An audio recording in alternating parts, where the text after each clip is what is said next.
प्रभु के नाम की स्तुति हो। हमारा देश इतना प्यारा देश है, हमारा देश इतना सुंदर देश है, जहाँ पर कितने सारे जाति प्रजाति के लोग हैं, अलग अलग भाषाएं हैं। अब छत्तीसगढ़ में देखिए, हम जब जगदलपुर के इलाके में आते हैं तो यहाँ बस्तर की भाषा बोली जाती है। बस्तर की बोली अपने खूबसूरत है, बहुत ही अलग है। छत्तीसगढ़ी अलग है, हिंदी अलग है, उड़िया अलग है, बंगाली अलग है। अलग अलग भाषा, अलग अलग प्रांत में अलग अलग भाषा बोली जाती है। हमारा देश इतना खूबसूरत देश है, मानो एक बहुत सुंदर एक बगान है, फूल की बगान है, और जिसमें अलग अलग प्रकार के फूल खिल रहे हैं, अलग अलग रंग के, कोई लाल रंग के, कोई पीले रंग के, कोई सफेद रंग के है, अलग अलग रंग के जैसे फूल बगान में देखते हैं और अच्छा लगता है। ऐसे हमारे देश में अलग अलग जाति प्रजाति, अलग अलग प्रकार की भाषा, मजहब को मानने वाले लोग हैं। हमारे देश के महानता को हम लोग भूलना नहीं चाहिए। और मैं ये कहना चाहता हूं, हमारा देश ऐसा देश है जो युगों से ईश्वर की खोज करने वाली देश है। युगों से ही लोग सच्चा परमेश्वर को खोजते थे। कहां है परमेश्वर, कहां है मेरा रचने वाला। हमारे देश का आध्यात्मिक खोज, आध्यात्मिक ज्ञान आज सारे विश्व को सम्मोहित कर देता है, अपने ओर खींच ले आता है।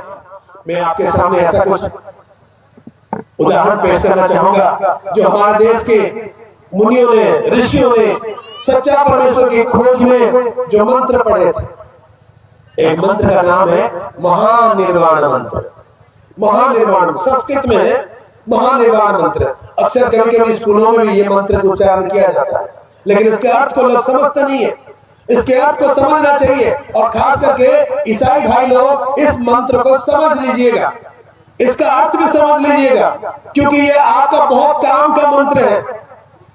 आपका बहुत काम का मंत्र है। मंत्र का नाम है महानिर्वाण मंत्र। ध्यान से सुनिएगा। असतो मा सद्गमयो तमसो मा ज्योतिर्गमयो मृत्युर्मा अमर्त्यं गमयो। बोलो यीशु मसीह की जय। कितने लोग इस मंत्र के बारे में जानते हैं? विद्यालय में, स्कूलों में ये मंत्र सिखाया जाता है। महानिर्वाण मंत्र। असतो मा सद्गमयो तमसो मा ज्योतिर्गमयो मृत्युर्मा अमर्त्यं गमयो। केवल मंत्र सीखने से काफी नहीं है प्रियो, मंत्र का अर्थ होता है। मंत्र को उच्चारण करने से काफी नहीं है, मंत्र का अर्थ को समझना चाहिए। अगर मंत्र का अर्थ को नहीं समझेंगे तो मंत्र में कोई मतलब नहीं मिलेगा। आप केवल उच्चारण करते जाएंगे, परंतु उसका कोई अर्थ आपको समझ में नहीं आएगा। कभी कभी आप किसी किसी दुकान में जाते होंगे, किसी के भवन में जाते हैं, कोई मंदिरों में जाते हैं, कुछ कुछ मंत्र चलता रहता है, सुबह शाम चलता रहता है, परंतु उसका मतलब किसी को नहीं पता है, किसी को नहीं पता है। मैं एक दुकान में गया और दुकान में मंत्र अनवरत चलता रहता है। मंत्र क्या है? ओम भूर्भुवः स्वः तत्सवितुर्वरेण्यं भार्गो देवस्य धीमहि धियो यो न प्रचोदयात्। ओम भूर्भुवः स्वः तत्सवितुर्वरेण्यं भार्गो देवस्य धीमहि धियो यो न प्रचोदयात्। बोलो यीशु मसीह की। आज कुछ लोगों को हैरानी हो रही होगी, ये क्या बोलते जा रहे साहब, ये कौन सा मंत्र पढ़ रहे हैं? अभी जो मंत्र में पढ़ा, इस मंत्र का नाम है गायत्री मंत्र। इस मंत्र का नाम क्या है? पहले जो मंत्र पढ़ा था उस मंत्र का नाम क्या था? आज मैं आप लोगों को मंत्र सिखाकर ही जाऊंगा। ये सारे मंत्र को समझ कर जाइए मसीह भाई बहनों, ये मंत्र के अर्थ को समझ कर जाइए, क्योंकि आपके पड़ोसी, आपके कुलीग, आपके साथी, उनको इन मंत्रों की जरूरत है, और इसका अर्थ आपको समझ में आना चाहिए। तब तो जाके आप अपने मित्रों को, अपने भाइयों को, अपने सहपाठियों को, अपने सहकर्मियों को इस मंत्र के बारे में बता सको। हालेलुया। तो शुरू करते हैं असतो मा सद्गमयो महानिर्वाण मंत्र से। ध्यान से सुनिएगा, ये सारे मंत्र यीशु मसीह के बारे में कहता है। मैं आज मंच पे खड़ा होकर बाइबल हाथ में लेकर आपके समक्ष इतने खुलेपन से मंत्र उच्चारण कर रहा हूं, किस लिए? मैं यीशु मसीह का सेवक हूं, यीशु मसीह का प्रचार करता हूं, परंतु मंत्र क्यों उच्चारण कर रहा हूं? क्योंकि मुझे समझ आ गया ये सारे मंत्र मेरा प्रभु यीशु मसीह के बारे में है। हालेलुया। ये सारे मंत्र प्रभु यीशु के बारे में जिक्र करता है। आपको इसके बारे में आज समझना चाहिए। जरा समझ कर तो जाइए और अपने मित्रों को, अपने सहपाठियों को, सहकर्मियों को, अपने भाई बहनों को समझाइए। हालेलुया। प्रभु के नाम की स्तुति हो। शुरू करते हैं महानिर्वाण मंत्र से। महानिर्वाण मंत्र क्या कहता है? हमारा देश कितना खूबसूरत देश है, हमारे देश के लोग परमेश्वर को खोज करते हैं। महानिर्वाण मंत्र ईश्वर की खोज करने वाला एक मंत्र है। असतो मा सद्गमयो तमसो मा ज्योतिर्गमयो मृत्युर्मा मर्त्यम गमयो। यह संस्कृत भाषा में है और इसका अर्थ को आज हम बारीकी से समझना चाहिए। अगर नहीं समझेंगे तो ऐसे ही पंडित लोग लोगों को धोखा देते जाते हैं। पता है, कुछ भी कर देते, ओम नमः स्वाहा, खत्म, 2 पैसा हो गया तुम्हारा पूजा। 7 अलग अलग शब्द है जो मंत्र पढ़ते हैं, वो 7 अलग अलग शब्द पढ़ते हैं। नमः स्वाहा, स्वाधा, बसट, बैसट, हुम, फट। ये 7 अलग अलग शब्द है जो मंत्र पढ़ने वाले लोग इस्तेमाल करते हैं। इसका अर्थ समझ में आना चाहिए। आज बहुत सारे पंडितों का अर्थ समझ में नहीं आया होगा, परंतु बोलते जा रहे। कुछ मंत्र ऐसा है जिस मंत्र के अंत में नमः कहा जाता है, कुछ मंत्र होते हैं जिसके अंत में स्वाहा कहते हैं, कुछ मंत्र ऐसे होते हैं जिसके अंत में स्वाधा कहते हैं, कुछ मंत्र के अंत में बसट कहते हैं, बैसट कहते हैं, कुछ मंत्र के अंत में हुम कहते हैं और कुछ मंत्र के अंत में फट कहते हैं। इसका अर्थ समझना चाहिए, अंदर की बात है। अगर आप समझ जाओगे ना तो कोई आपको धोखा नहीं दे पाएगा। यह सच्चाई है, आपको मुझे जानना चाहिए। हम जिस देश में रहते हैं, हमारे प्रिय भाई बहन, हमारे रिश्तेदार जिस देश में ईश्वर को खोजते, ढूंढते हैं, मंत्र उच्चारण करते हैं, परंतु उसका अर्थ नहीं समझते हैं, तो जिम्मेदारी किसका है? आपका और मेरा है। हमें समझना है, समझाना है। देखिए कितना सुंदर मंत्र है। असतो मा सद्गमयो तमसो मा ज्योतिर्गमयो मृत्युर्मा मर्त्यम गमय। इसका अर्थ क्या है? ये एक भक्त के हृदय की वेदना है, प्रार्थना है। वो क्या कहता है? हे ईश्वर, हे सत्य सनातन परमेश्वर, तू कहां है, क्या है, मुझे नहीं मालूम है। मैं तो असत्य में पड़ा हूं, मैं तो मिथ्या में, माया में और हर प्रकार की बुराई में पड़ा हूं। मुझे सत्य मालूम नहीं होता है। असतो मा सद्गमयो, असत्य से मुझे सत्य की ओर ले चलो। बोलो यीशु मसीह की जय। असत्य से सत्य की ओर जाना चाहिए। असल में धर्म क्या है? असत्य से सत्य की ओर ले जाने वाले मार्ग धर्म होता है। गुरु बोलते हैं ना लोग, क्या कहते हैं? गुरु बोलते हैं। कभी सुना है गुरु शब्द? आपके इधर गुरु इस्तेमाल होता है कभी? गुरु शब्द का अर्थ क्या होता है ना? गुरु शब्द का अर्थ होता है गु और रू, ये 2 शब्द का मिश्रण है। गुरु का मतलब है अंधकार, रू का मतलब है अंधकार से ज्योति की ओर लेने वाला। अंधकार से ज्योति की ओर मार्ग दिखाने वाला होता है गुरु। जैसे विद्यालय में हम गुरुजी करके मानते हैं, क्योंकि अशिक्षा हमारे मूर्खता से हमें ज्ञान की ओर, उस मार्ग की ओर ले जाते हैं, इसलिए हम उनको गुरु मानते हैं। गुरु का मतलब जो अंधकार से जो हमें ज्योति की ओर ले चलते हैं। असतो मा सद्गमयो, इसका अर्थ होता है हे प्रभु, सत्य क्या है मुझे नहीं मालूम, मुझे सत्य की ओर ले चल। असत्य से निकाल कर मुझे सत्य की ओर ले चल। सत्य क्या है? सत्य क्या है जी? बताइए, सत्य क्या है? असत्य से निकल कर सत्य की ओर ले चल। सत्य क्या है? यीशु ही मार्ग है, यीशु ही सत्य है, यीशु ही जीवन, यीशु ही मोक्ष है, यीशु ही मार्ग है, यीशु ही सत्य है, यीशु ही जीवन, यीशु ही मोक्ष है। मुझको बचाने क्रूस पर, हाँ, मुझको बचाने क्रूस पर बलिदान हुआ है। मुझको बचाने क्रूस पर बलिदान हुआ है। यीशु ही मार्ग है, यीशु ही सत्य है, यीशु ही मार्ग है, यीशु ही सत्य है, यीशु ही जीवन, यीशु ही मोक्ष है। मुझको बचाने क्रूस पर, मुझको बचाने क्रूस पर बलिदान हुआ है। यीशु मेरा प्रीत मुझे प्रीत जगाए, यीशु प्राण का गीत मन को सताए।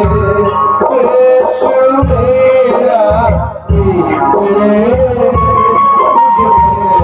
प्रीत जगाए, यीशु प्राण का गीत मेरे मन को सताए। बोलो यीशु मसीह की, प्रभु के नाम में स्तुति हो। असतो मा सद्गमय कहने का मतलब है प्रभु सत्य क्या है मुझे नहीं मालूम, मैं असत्य में पड़ा हूं, मुझे सत्य की ओर ले चलो। तो आप बताइए सत्य की ओर ले चलो कहने का मतलब सत्य क्या है? बाइबल में जिक्र है, प्रियो ध्यान से सुनिए, जो लोग बाइबल पढ़े हैं आपको मालूम होना चाहिए। जब प्रभु यीशु मसीह संसार में आए और मनुष्य की पापों की प्रायश्चित के लिए उनको बलिदान होना था, तब लोगों ने उनका न्याय किया। एक राजा जिसका नाम था पिलातुस, पिलातुस राजा यीशु मसीह का न्याय करने के लिए सिंहासन पर बैठा और यीशु मसीह खड़ा है और यीशु में कोई भी कमी नहीं, यीशु में कोई दोष नहीं था, वो संपूर्ण निर्दोष व्यक्ति है, उसका न्याय करने के लिए बैठा है। और जब बातचीत चलने लगा तब प्रभु यीशु ने कहा मैं सत्य का गवाही देने आया हूं और जो कोई सत्य का संतान है वो मेरे वचनों को समझेगा। जब यीशु मसीह ने पिलातुस को यह बात कह दिया तो पिलातुस ने यीशु से एक सवाल किया, सत्य क्या है? What is truth? यह सत्य क्या है? परंतु प्रभु के प्रियो, यह सत्य क्या नहीं, यह सत्य कौन होना चाहिए, क्योंकि सत्य एक तथ्य नहीं, सत्य एक व्यक्ति है। हालेलुया। सत्य एक तथ्य नहीं है, सत्य एक व्यक्ति है और उस व्यक्ति का नाम क्या है? किसी को पता है? जिसने कहा मार्ग सत्य और जीवन मैं ही हूं। सत्य कौन है? यीशु मसीह। वो यीशु मसीह के धन्यवाद। सत्य तो यीशु मसीह है। तो मेरे देश के मुनियों ने, ऋषियों ने किसको ढूंढ रहे हैं?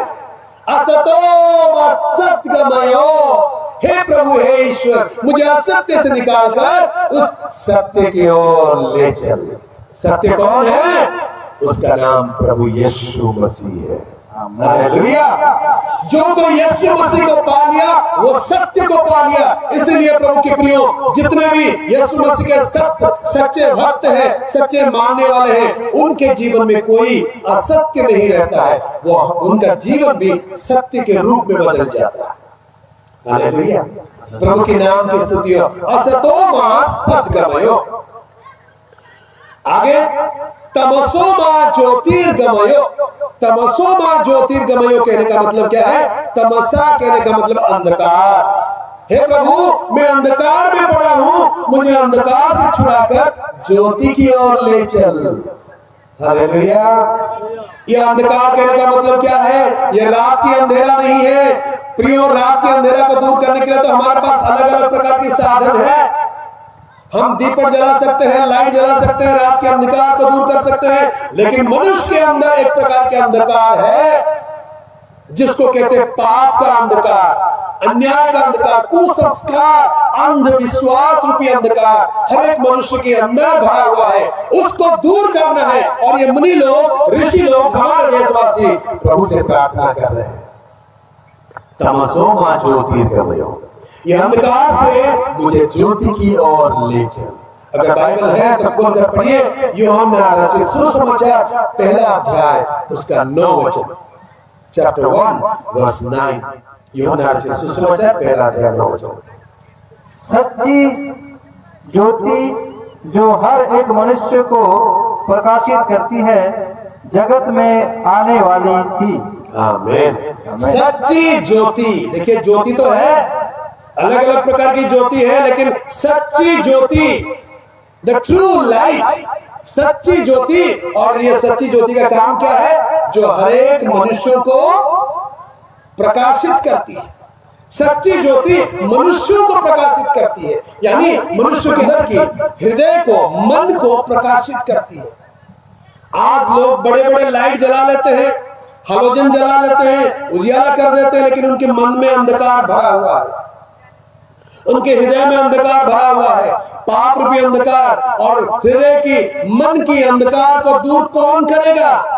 ऐसी एक ज्योति चाहिए जो सच्ची ज्योति मनुष्यों को प्रकाशित करती है। वो आने वाली थी, स्त्रीलिंग में लिखा गया है, वो आने वाली थी। पवित्र आत्मा को भी हमारे बाइबल में स्त्रीलिंग में लिखा, पवित्र आत्मा आई, परंतु वो अलग है, पुलिंग में होना चाहिए। प्रभु के नाम की स्तुति हो। ये सच्ची ज्योति जो आने वाली थी करके लिखा है, जो आने वाला था वो सच्ची ज्योति कौन है? वो सच्चा ज्योति यूहन्ना रचित सुसमाचार 9 अध्याय उसका 5 वचन पढ़िए। वो सच्चा ज्योति कौन है? यूहन्ना 9 अध्याय उसका 5 वचन। जब तक मैं जगत में हूँ तब तक जगत की ज्योति हूँ। आमीन। जगत की ज्योति कौन है? कौन है जगत की ज्योति? यीशु मसीह है। हालेलुया। तमसो मा ज्योतिर्गमयो, यानी हमारे मुनि ऋषियों ने इस ज्योति के बारे में नहीं कह रहा था। अगर मुनियों ने, ऋषियों ने इस मंत्र में ज्योति कहने का मतलब सूरज की रोशनी या कोई दीपक की रोशनी के बारे में कहता होता तो फिर ये प्रार्थना नहीं बनती, ये तो ज्योति के पास पहुंच गए होते। लेकिन ये ज्योति कहने का मतलब ये कोई शक्ति नहीं है, ये एक व्यक्ति है, और उस व्यक्ति का नाम है प्रभु यीशु मसीह। हालेलुया। सच्ची ज्योति जो हर एक मनुष्य को प्रकाशित करती है, वो जगत में आने वाली थी और वो आ गई, वो आ गया। उसका नाम है प्रभु यीशु मसीह। और उसने आकर क्या कहा? जब तक मैं जगत में हूँ, मैं जगत का ज्योति हूँ। हालेलुया।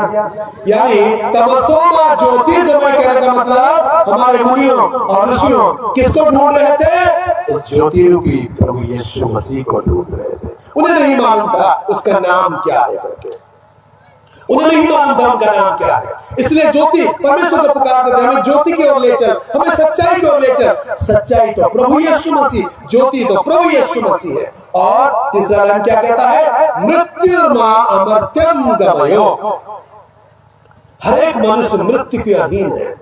इसलिए इस दुनिया का नाम है मर्त्य, इसको कहते हैं मर्त्य। मर्त्य कहने का मतलब यहाँ पर जो भी पैदा होता है मर ही जाता है एक ना एक दिन। मृत्यु की अधीनता से छुटकारा पाना इंसान के बस की बात नहीं है।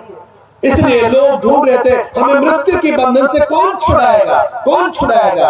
और मृत्यु से छुड़ाने वाला मृत्युंजय परमेश्वर आ गया, उसका नाम है प्रभु यीशु मसीह। हालेलुया। यूहन्ना रचित सुसमाचार उसका 11 अध्याय 25वां वचन को पढ़िए। 25 11 अध्याय 25 वचन।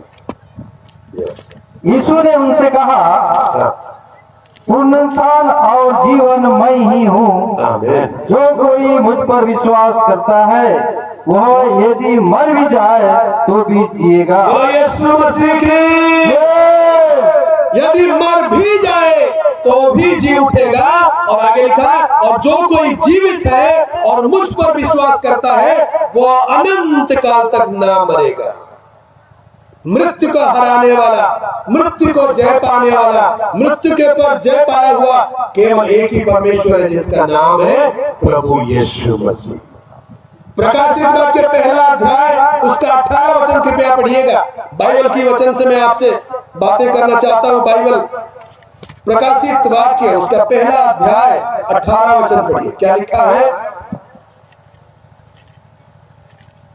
मैं मर गया था और अब देख मैं युगानुयुग जीवित हूँ और मृत्यु और अधोलोक की कुंजियां मेरे ही पास है। आमीन। मैं मर गया था और देख मैं युगानुयुग जीविता हूँ। हालेलुया। वो मर गया और जी उठा। दुनिया में ऐसा कोई व्यक्ति नहीं है, ऐसा कोई अवतार नहीं है, ऐसा कोई महापुरुष नहीं है जो आज तक जिंदा हो या आज तक मर कर जी उठा हो। एक ही व्यक्ति है जो मौत को हराया है, उसका नाम है प्रभु यीशु मसीह। बोलो यीशु मसीह की हालेलुया। हमारे देश के मुनियों ने, ऋषियों ने ये मंत्र तो पढ़ते थे, परंतु इसका अर्थ उनको समझ में नहीं आ रहा था। क्या आपको आज के शाम समझ में आया? महानिर्वाण मंत्र में किसको ढूंढ रहे थे? असतो मा सद्गमयो, मतलब हे प्रभु परमेश्वर मुझे असत्य से निकालकर यीशु की ओर ले चल। तमसो मा ज्योतिर्गमयो, मुझे अंधकार से छुड़ाकर यीशु मसीह की ओर ले चल। मृत्युर्मा अमर्त्यम गमयो, मौत से छुड़ाकर अमरता की ओर, अनंत जीवन की ओर ले चल। बोलो यीशु मसीह की। आज सच्चाई को जानना चाहिए प्रभु की प्रियो। आज सच्चाई को जो कोई समझ लेगा, आज सच्चाई को जो कोई जान लेगा, उसको जीवन मिलेगा, अनंत जीवन, मोक्ष प्राप्ति होगा। ये उद्धार करने वाला, मोक्ष देने वाला यीशु मसीह को वो पा लेगा। प्रभु के नाम की स्तुति हो।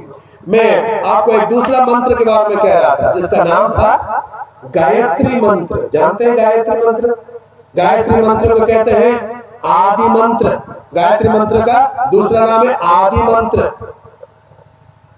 गायत्री मंत्र को आदि मंत्र क्यों कहते हैं? हर एक मंत्र के शुरू में गायत्री मंत्र शुरू किया जाता है। और गायत्री मंत्र का अर्थ क्या होता है आप समझ लीजिए। ये सुनने में थोड़ा उटपटांग सा लगेगा। मैं भी शुरू में जब सुनता था मुझे भी कैसा कैसा लगता था। मैं सोचता था कौन सा देवी देवता को पुकार रही है लोग, ये मंत्र ठीक नहीं है। लेकिन जब ध्यान से समझा, भाषा को समझा, संस्कृत को समझा, तो गायत्री मंत्र में कोई भी देवी देवता के नाम नहीं लिया जाता है, केवल एक ही ईश्वर का नाम लिया जाता है, जिसका नाम प्रभु यीशु मसीह। समझ कर जाइएगा। अच्छा, हालेलुया। गायत्री मंत्र क्या कहता है?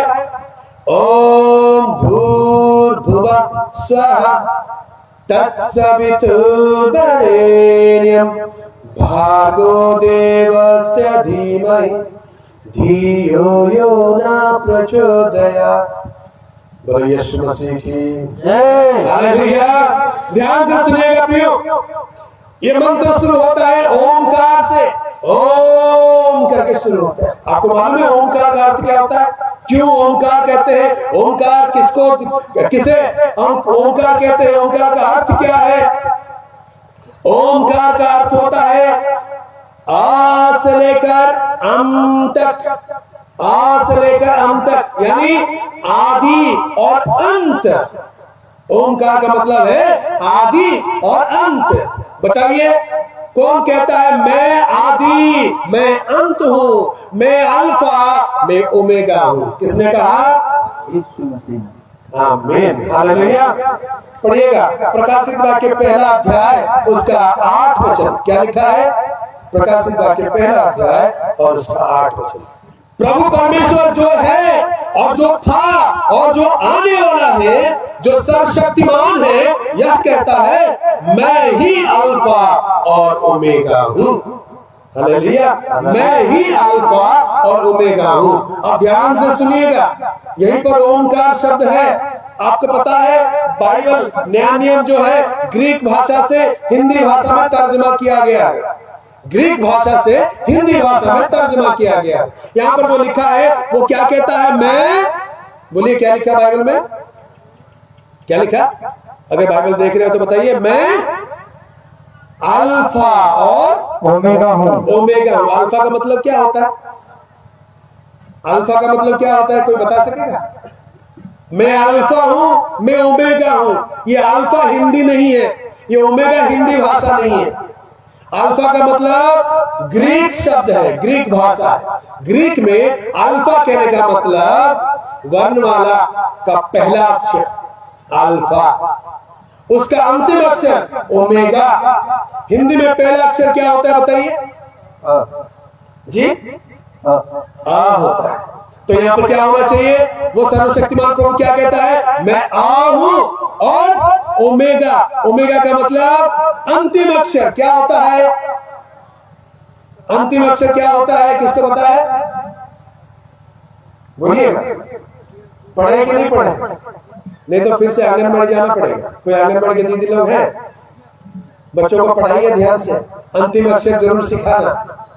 वर्णमाला का अंतिम अक्षर क्या है जी? जोर से बोलिए।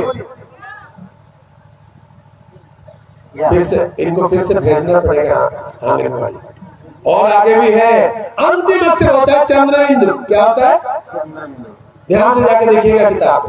अंतिम अक्षर अनुस्वारम विसर्ग चंद्रबिंदु है ना? अंतिम अक्षर होता है चंद्रबिंदु। अब आप बताइए, पहला अक्षर हो गया आ, अंतिम अक्षर हो गया चंद्रबिंदु।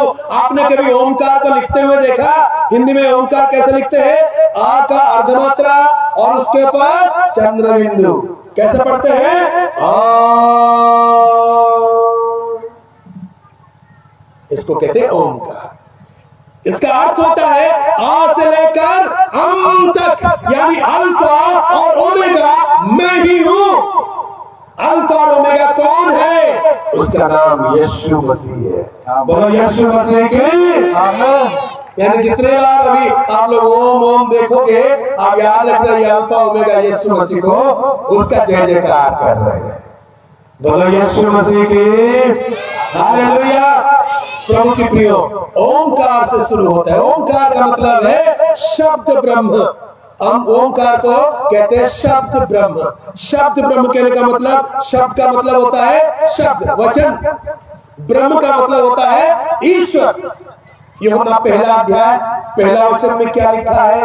यूहन्ना पहला अध्याय पहला वचन क्या लिखा है? आदि में वचन था और वचन परमेश्वर के साथ था और वचन परमेश्वर था। वचन परमेश्वर था, वचन परमेश्वर था, शब्द ब्रह्म। और जानते हैं ये वचन रूपी परमेश्वर कौन है? प्रकाशित वाक्य 19 अध्याय, प्रकाशित वाक्य 19 अध्याय उसका 13 वचन पढ़िए। 13 19 अध्याय का 13 वचन क्या लिखा है? प्रकाशित वाक्य, वो लहू छिड़का, यस, वो लहू छिड़का वस्त्र पहने, लहू छिड़का हुआ वस्त्र पहने हुए हैं और उसका नाम परमेश्वर का वचन है। उसका नाम क्या है? परमेश्वर का वचन है। सब लोग मिलकर एक बार बोलिए, उसका नाम क्या है? परमेश्वर का वचन है। परमेश्वर का वचन, यानी संस्कृत में कहे तो उसका नाम शब्द ब्रह्म है। शब्द ब्रह्म कौन है? यीशु मसीह का नाम है। हमें समझना चाहिए, हमारे साथियों को, हमारे पड़ोसियों को, हमारे मित्रों को, सहपाठियों को, सहकर्मियों को यह समझा देना, प्रियो आप जो ओमकार जापते हो, ये ओमकार का मतलब है शब्द ब्रह्म। और शब्द ब्रह्म कौन है? उसका नाम है यीशु मसीह। उसका नाम परमेश्वर का वचन है। और वो वचन अवतार लेकर देहधारी होकर संसार में आया, आपके आपके लिए आया, मेरे लिए आया और हमें मुक्ति दिलाने के लिए, मोक्ष दिलाने के लिए वो संसार में आया। हालेलुया। ओम करके कहते हैं। ओम का मतलब है यीशु मसीह। जब जब ओमकार कहते हैं, किसको पुकारते हैं? जाने अनजाने यीशु को ही पुकारते हैं, शब्द ब्रह्म को ही पुकारते हैं, उस परमेश्वर की वचन को ही पुकारते हैं, लेकिन समझ नहीं है। उनकी आंखें अंधी हो गई है, शैतान उनकी आंखों को बंद कर दिया है, सच्चाई को समझ नहीं पा रहे हैं। और पंडित लोग, हमारे पुरोहित लोग, हमारे आचार्य लोग इस बात को लोगों को खुलकर समझा नहीं रहे, इसलिए ये दिक्कत है। लोग तो कहते थे, एक जमाना था विदेशी पादरी हटाओ, विदेशी पादरी हटाओ। हम तो कहते जल्दी हटाओ, हमें विदेशी पादरियों की जरूरत नहीं है, हमें हमारे पंडितों की, आचार्य लोगों की जरूरत है। अगर ये लोग एक बात सही रीति से हमें समझा दे, विदेशी पादरियों की कोई जरूरत नहीं है। हमारे देश के शास्त्र में, मंत्र में यीशु मसीह के बारे में जिक्र किया गया है, उसकी सच्चाई को अगर कोई समझ जाए तो विदेशी पादरियों की कोई जरूरत नहीं। प्रभु के नाम की स्तुति हो। ओम कहने का मतलब, ओमकार का मतलब शब्द ब्रह्म है, यीशु मसीह को दिखाता है। ओम भूर्भुवः स्वः।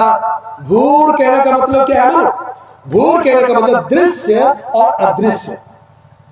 दृश्य अदृश्य। कहिए दृश्य का मतलब क्या है? दृश्य का मतलब जो दिखाई देता है कि नहीं?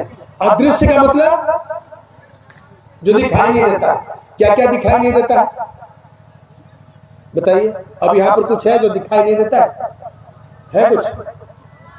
हवा है, दिखाई देता है? नहीं दिखाई देता। कोरोना वायरस है कि नहीं? है, दिखाई देता है?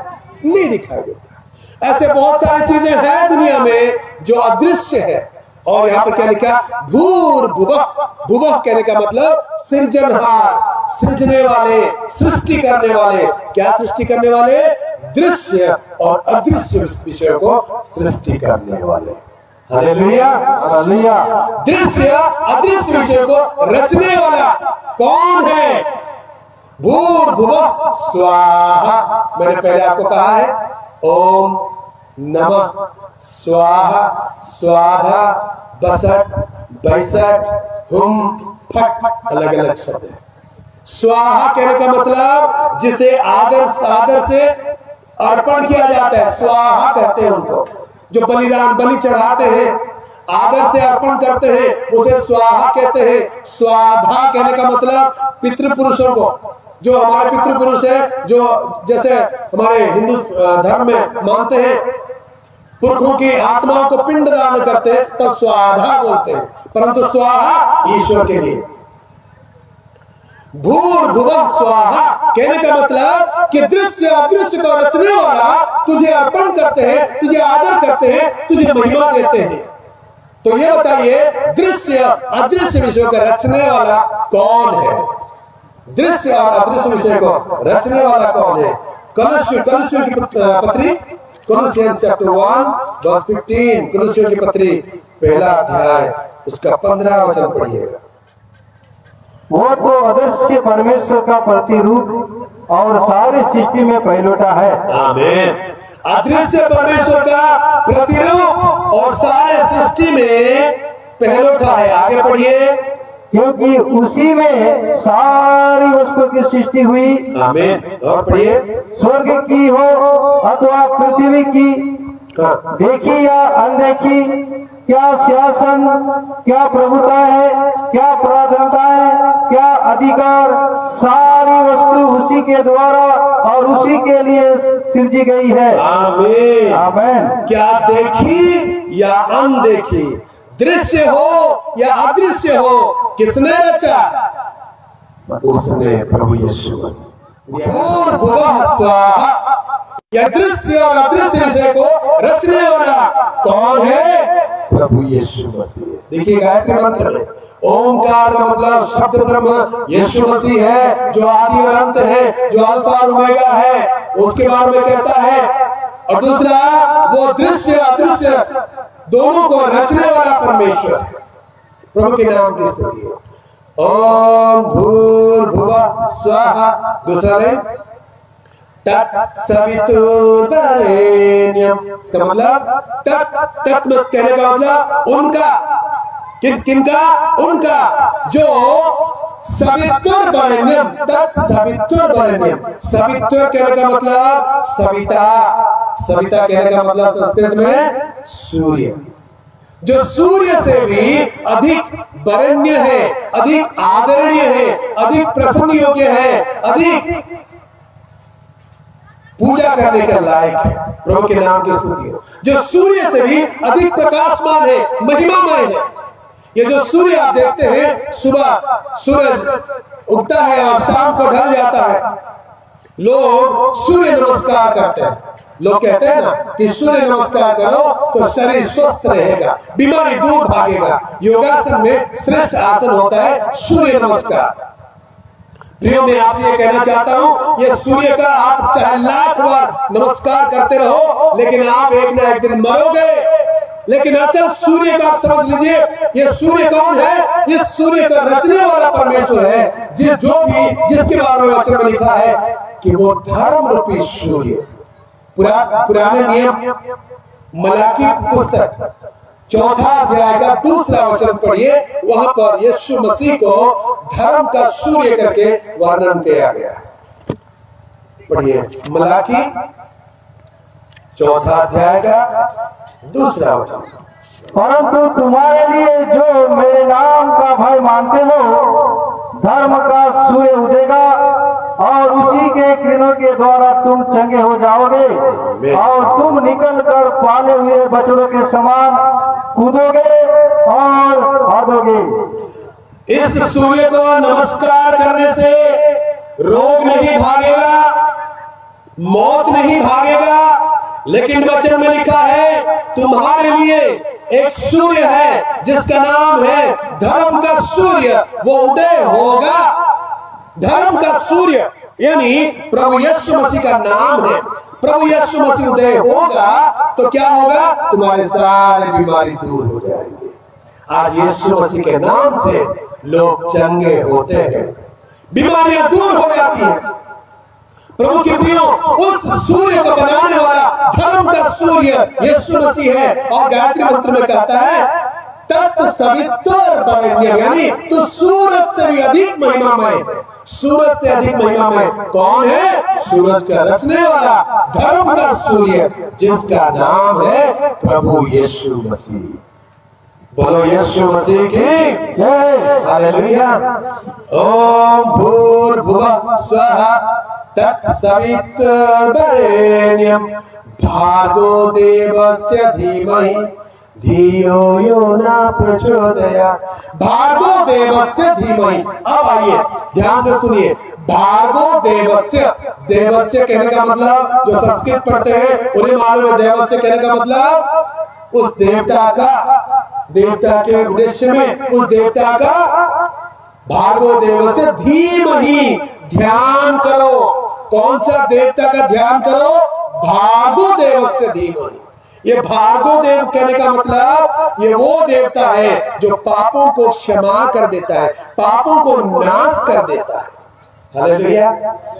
पापों को नाश करने वाला देवता को ध्यान करो। बताइए प्रियो, पापों को नाश करने वाला ऐसा कौन सा देवता है? हमारे देश के शास्त्र में तो लिखा है विनाशाय च दुष्कृतम। विनाशाय च दुष्कृतम मतलब पापियों को नाश करने के लिए मैं आया हूं। पापियों को नाश करने के लिए, पापों को नाश करने वाला नहीं है। लेकिन बाइबल बताती है प्रभु यीशु मसीह के बारे में, जो पापी को नहीं पाप को दूर करता है और पापियों को बचा लेता है। तो यीशु मसीह की पहला तिमोथी पहला अध्याय 15 वचन अगर पढ़ेंगे, पहला तिमोथी पहला अध्याय उसका 15 वचन पढ़िए, वहां पर बाइबल में क्या लिखा है। यह बात सच है और हर प्रकार से मानने की योग्य है कि मसीह यीशु पापियों का उद्धार करने के लिए जगत में आया, जिनमें सबसे बड़ा मैं हूँ। आमीन। मसीह यीशु जगत में किस लिए आया? पापियों का उद्धार करने के लिए आया। लेकिन श्रीमद् भागवत गीता में क्या लिखा है? यदा यदा हि धर्मस्य ग्लानिर्भवति भारत अभ्युत्थानम् अधर्मस्य तदात्मानं सृजाम्यहम् परित्राणाय साधुनां विनाशाय च दुष्कृतां धर्म संस्थापनार्थाय संभवामि युगे युगे। इस श्लोक का अर्थ है, जब जब भारत में धर्म का ग्लानि होता है, धर्म का अभ्युत्थान होता है, तब साधुओं का उद्धार करने के लिए, साधुओं का रक्षा करने के लिए और सारे दुष्टों को, सारे पापियों को विनाश करने के लिए मैं अवतार लेता हूं, मैं बार बार आता हूं। पापियों को नाश करने के लिए आते हैं, पापियों को मारने के लिए आते हैं, लेकिन बाइबल बताती है ऐसा एक परमेश्वर, ऐसा एक खुदा, ऐसा एक अवतार आया जो पापियों को नाश करने के लिए नहीं, परंतु पापियों को बचाने के लिए आया। और गायत्री मंत्र में क्या लिखा है? जो पाप को नाश करेगा और पापियों को बचाएगा, उस प्रभु का, उस देवता का ध्यान करो। गायत्री मंत्र अगर ठीक से समझेंगे तो ढूंढेंगे वो पाप को क्षमा करने वाला देवता कौन है। उसका नाम है प्रभु यीशु मसीह। Hallelujah, hallelujah. मत्ती रचित सुसमाचार पहला अध्याय उसका 21 वचन में लिखा है, जब यीशु मसीह पैदा होने का था तब स्वर्गदूत ने यूसुफ से कहा, देख वो एक पुत्र जनेगी और तू उसका नाम यीशु रखना। क्या रखना? यीशु, यीशु रखना। क्यों? क्योंकि वो अपने लोगों को उनके पापों से छुड़ाएगा। पापों से बचाने वाला, पापों से छुड़ाने वाला दुनिया में दूसरा कोई नहीं है, केवल एक ही है जिसका नाम है प्रभु यीशु मसीह। तो गायत्री मंत्र आपसे और हमसे ये कहता है कि उस प्रभु यीशु का ध्यान करो। अगर पाप से छुटकारा पाना चाहते हो, अगर मोक्ष प्राप्त करना चाहते हो, तो उस देवता का ध्यान करो जो शब्द ब्रह्म है, जो दृश्य अदृश्य को बनाने वाला परमेश्वर है, जो सूरज से भी अधिक महिमामय है और जो सारे पापों को भी क्षमा करता है। बोलो यीशु मसीह की जय। हालेलुया।